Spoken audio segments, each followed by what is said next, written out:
जैसा कि फ्रेंड्स देखिए एक व्हीकल आई है हमारे पास जो कि इंजन ओवरहीट की कंप्लेन है इसमें, और बहुत दिनों से ये इंजन ओवरहीट कंप्लेन हो रही है इस व्हीकल में। तो चलिए इसकी हम सॉल्यूशन करते हैं इस वीडियो में।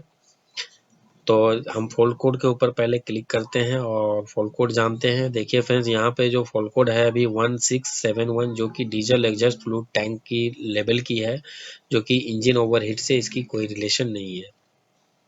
उसके बाद ये टैंक की लेवल कम है इसकी वजह से आई है। और 2412 देखिए फ्रेंड्स 50 टाइम्स यहाँ पे आए हैं, जो कि फैन स्पीड इनकरेक्ट की बता रही है।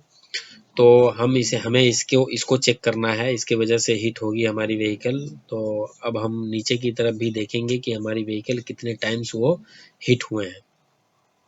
चलिए यहाँ पे और भी कोड है जो 130 टाइम्स हैं, 0428। उसके बाद ये जो है 130, ये भी हीट से रिलेशन नहीं है इसको, ये डीजल लाइन की है जो कि वाटर इन फ्यूल इंडिकेटर की है। देखिए फ्रेंड्स यहाँ पे 2963 जो कि 209 टाइम्स है इंजन कूलेंट टेम्परेचर की, जो कि ये हीट कितनी हुए हैं ये हमें यहाँ पे बता रहे हैं। तो 2963 जो ये बहुत टाइम इसकी काउंट है, जो कि बहुत बार ये हीट हुए हैं, ये बहुत काफ़ी दिनों से हीट हो रही थी ये व्हीकल। और एक कोड है 0245 जो कि फैन कंट्रोल सर्किट की है, जो 67 टाइम्स है। चलिए अब हम इसकी सर्किट के ऊपर क्लिक करते हैं। देखिए फ्रेंड्स यहाँ पे फैन कंट्रोल की सर्किट है, जो कि 1 और 2 नंबर पॉइंट है यहाँ पे। और इसकी जो सप्लाई आती है ये ईसीएम से आती है फैन कंट्रोल की। इसमें ये प्रॉब्लम है जिसकी वजह से ये हमें यहाँ पे दिख रही है कि इनएक्टिव में इतने टाइम्स है, बट एक्टिव में भी फैन कंट्रोल की है, फैन स्पीड की है। देखिए ईसीएम की जो है 54 नंबर पॉइंट और 78 से आती है हमारी फैन कंट्रोल को, जो कि फैन कंट्रोल रिटर्न और फैन कंट्रोल सिग्नल, ये दो वायर यहाँ से आते हैं।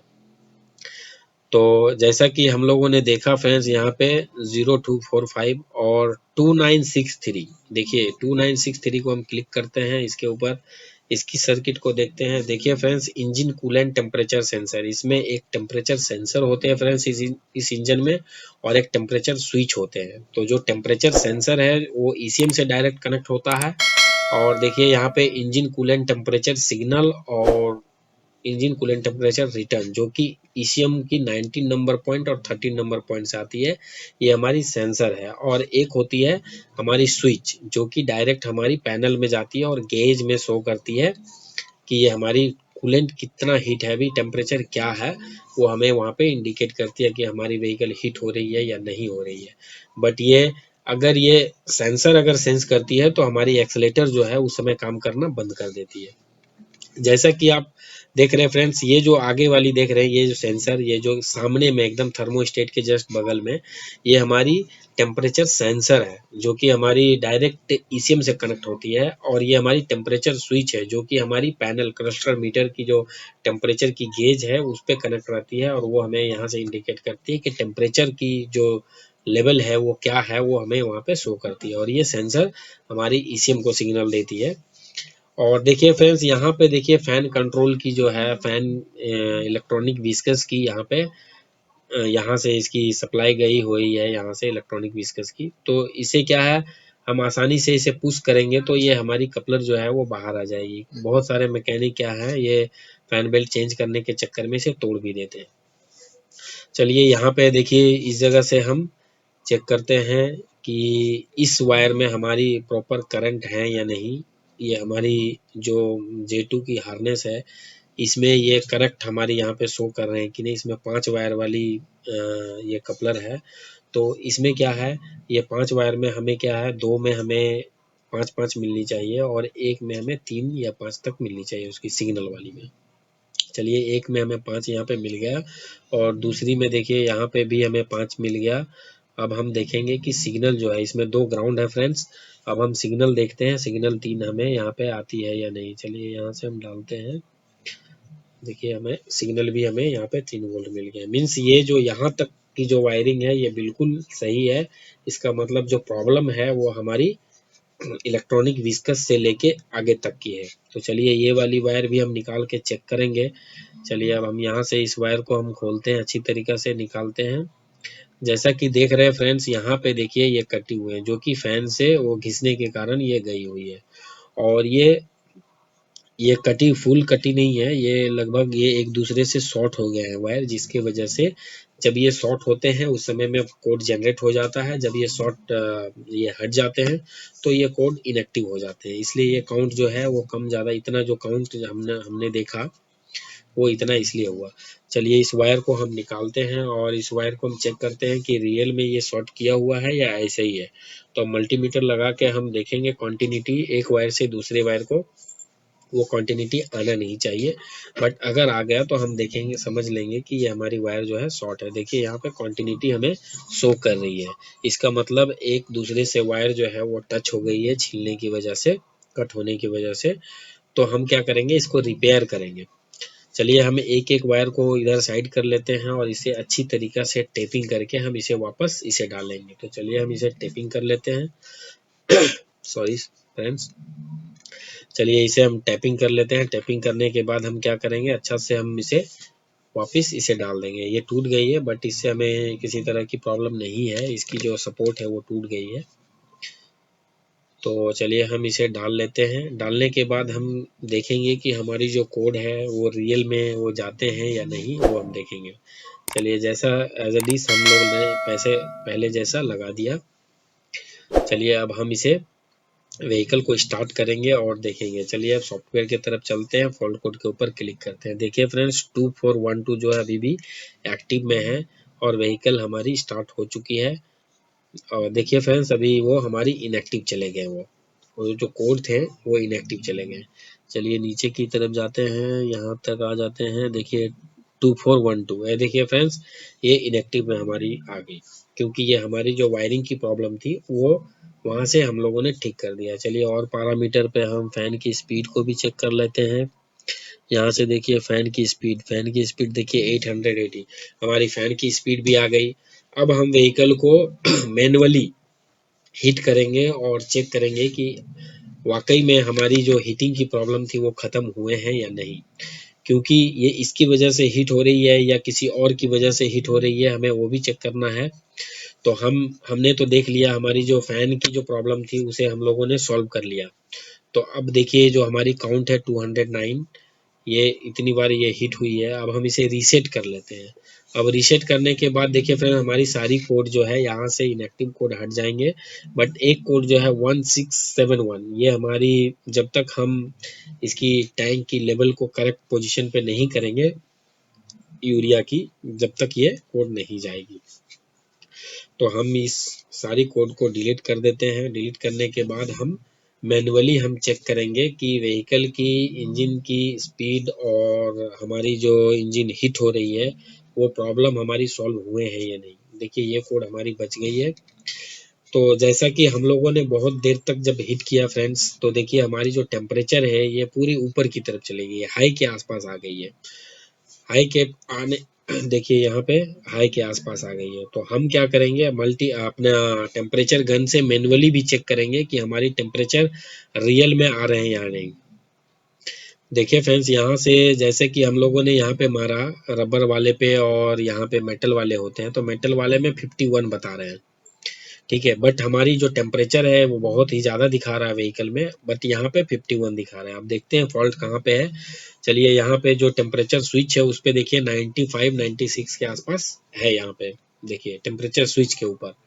और हमारी यहाँ पे मेटल वाली पाइप में हम चेक कर लेते हैं ये रीडिंग जो है यहाँ पे देखिए, यहाँ पे 51 सॉरी ये 51 देखिए यहाँ पे 51 है और यहाँ पे देखिए 45 46, मतलब ये हमारी जो टेम्परेचर गन है इसके हिसाब से अगर चलेंगे तो व्हीकल हिट नहीं हो रही है, बट यहाँ पे पैनल में दिखा रही है हिट। जब हमने सामने पे हम लोगों ने जब टेम्परेचर गन को मारा तो देखिए यहाँ पे 33 दिखा रहा अपर टैंक में।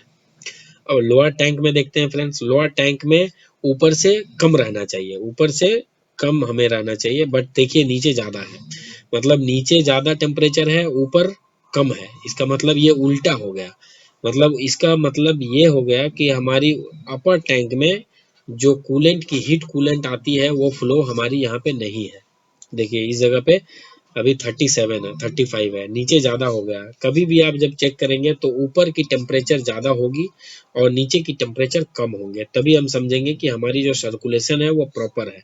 तो हम लोगों ने थर्मोस्टेट को ओपन किया फ्रेंड्स। चलिए अब थर्मोस्टेट को ओपन कर लेते हैं, क्योंकि ये जो प्रॉब्लम है ये थर्मोस्टेट यहाँ से प्रॉपर ओपन नहीं हो रही है 73 डिग्री में, जिसके वजह से हमारी व्हीकल की टेम्परेचर जो है वो बहुत ऊपर जा रही है। और जब भी हमें चेक करनी है इसकी टेम्परेचर, तो हमें रेडिएटर के साइड में फुल ब्लॉक करनी है, तभी हमें पता चल पाएगा कि हमारी जो टेम्परेचर है वो सडनली ऊपर आएगा।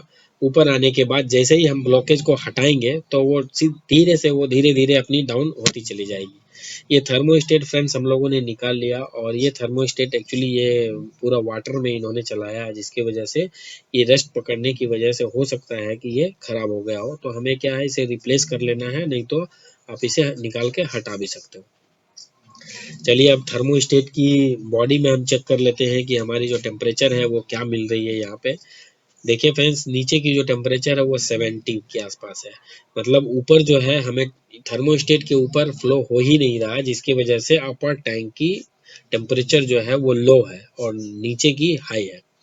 बट ऊपर की हाई होना चाहिए और नीचे की लो होना चाहिए। कम से कम 15 से 20 तक की टेम्परेचर अप डाउन होना चाहिए। देखिए फ्रेंड्स, यहाँ पे थर्मोस्टेट रहती है और जैसे ही हमारी टेम्परेचर जो है 73 के आसपास आती है, तो ये थर्मोस्टेट ओपन हो जाती है और अपनी जो हीट वाली जो कूलेंट है वो हमारी रेडिएटर में चले जाती है और वो फुल सर्कुलेशन होने लगती है रेडिएटर के थ्रू, और हमारी टेम्परेचर इंक्रीज नहीं होती है।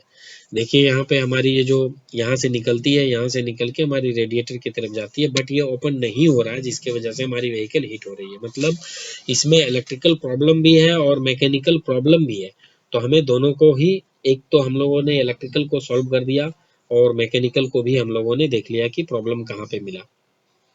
देखिए हमारी आरपीएम जो है ये ऊपर उठ गई है, टेम्परेचर अभी डाउन है। कुछ देर तक हम इस व्हीकल को हीट करेंगे, फिर वैसे ही ब्लॉक करके, और जब तक वो जितना दूर तक वो ऊपर जाए, लास्ट एक स्टेज पे आके वो स्टॉप हो जाएगी, उससे ऊपर नहीं जाएगी। फिर जैसे ही हमारी जो ब्लॉकेज है आगे में, रेडिएटर का आगे में, उस ब्लॉक को हम जैसे ही हटाएंगे, हमारी टेम्परेचर सडनली वो डाउन होनी शुरू हो जाएगी धीरे धीरे। देखिए यहाँ पे अभी 53 टेम्परेचर है। अब हम देखते हैं कि ये इंक्रीज होकर, देखिए अभी हमारी यहाँ पे टेम्परेचर बढ़ रही है, क्योंकि हमने आगे ब्लॉक कर रखा है। और देखिए ये टेम्परेचर अभी 61 तक पहुँच गई है। ये काफ़ी देर तक हमें चेक करनी होगी। चलिए 72 तक आ गई है। यहाँ पे देखिए फ्रेंड्स, टेम्परेचर हमें ऊपर की तरफ जा रही है। जैसे ही हम ब्लॉकेज को हटाएंगे, वो क्या है, ये टेम्परेचर हमारी नीचे की तरफ आनी शुरू हो जाएगी और एक जगह पे स्टॉप हो जाएगी। देखिए यहाँ पे 82 आ गए। चलिए अब हम आगे की तरफ चलते हैं फ्रेंड्स। आगे की तरफ भी आपको दिखा लेते हैं। जैसा कि मैंने पहले बताया था आपको कि अपर टैंक में देखिए कितना मिल रहा है हमें, 83। अपर टैंक में 83 मिल रहा है यहाँ पे, और नीचे देखिए यहाँ पे हमें 64-65 के आसपास मिल रही है। मतलब आपका 15-20 के डिफरेंस हमारी यहाँ पे आ चुके हैं। मतलब ये अब सर्कुलेशन प्रॉपर होने लगी है हमारी रेडिएटर की। देखिए हमारी टेम्परेचर जो है वो ऑटोमेटिकली डाउन आ गया ब्लॉकेज हटाने से। अब हम चलते हैं अपनी सॉफ्टवेयर की तरफ और उधर भी देखेंगे। यहाँ पे 61 यहाँ पे शो कर रहे हैं और सॉफ्टवेयर में भी देखेंगे। चलिए अब हम यहाँ पे डाटा मॉनिटर के ऊपर क्लिक करेंगे। डाटा मॉनिटर के ऊपर क्लिक करने के बाद हम देखेंगे कि हमारी जो टेम्परेचर है वो डाउन आ रही है या नहीं। मैं आपको दिखाता हूँ। चलिए यहाँ पे ऑल पैरामीटर पे क्लिक कर लेते हैं। कूलेंट टेम्परेचर, जल्दी से आ जाओ। हाँ इधर 80। देखिए फ्रेंड्स, कैसे हमारी जो टेम्परेचर है वो डाउन हो रही है। इसका मतलब जो हमारी जो कंप्लेन थी इस व्हीकल में, उस कंप्लेन को हमने अच्छी तरीक़ा से सॉल्व कर लिया। ये देखिए हमारी टेम्परेचर डाउन होने लगी है। जैसे ही हमने ब्लॉकेज हटाया और ये हमारी टेम्परेचर डाउन होने लगी। तो यही फंडा है फ्रेंड्स इसकी प्रॉब्लम को सॉल्व करने का। जैसा कि अगर आपको वीडियो पसंद आया हो तो लाइक करें, सब्सक्राइब करें और कमेंट्स करें। Thank you for watching.